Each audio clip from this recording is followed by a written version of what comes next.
কখনো কি মনে হয়েছে জীবনটা যেন থেমে গেছে? যতই চেষ্টা করো কিছুই ঠিক মতো হচ্ছে না।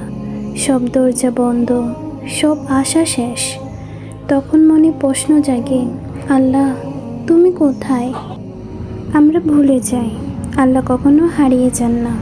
আমরাই দূরে চলে যাই অভিযোগ, ভয় আর হতাশায়।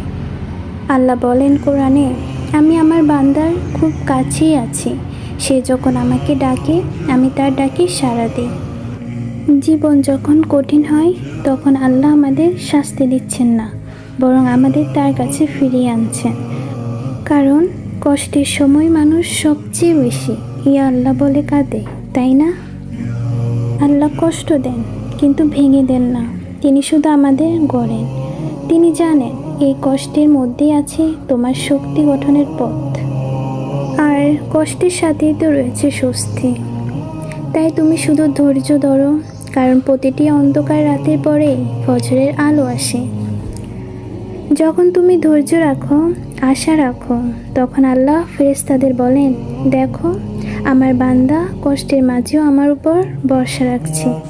আর তখন আল্লাহর রহমত নামে, যেভাবে বৃষ্টির ফোঁটায় পড়ে শুকনো মাটির বুকে।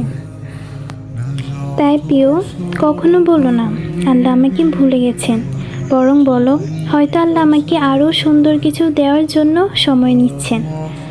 যখন জীবন কঠিন হয়ে যায় তখন আল্লাহ দূরে নন, তখনই তিনি তোমার সবচেয়ে কাছে থাকেন। তোমার কান্না, তোমার দোয়া, তোমার আশা সব শুনছেন তিনি। শুধু বলো, হে আল্লাহ আমি তোমার উপর ভরসা রাখি। আল্লাহ কখনো তোমাকে কষ্ট দিয়ে শেষ করতে চান না, তিনি তোমাকে কষ্ট দিয়ে নতুন করে শুরু করতে দেন।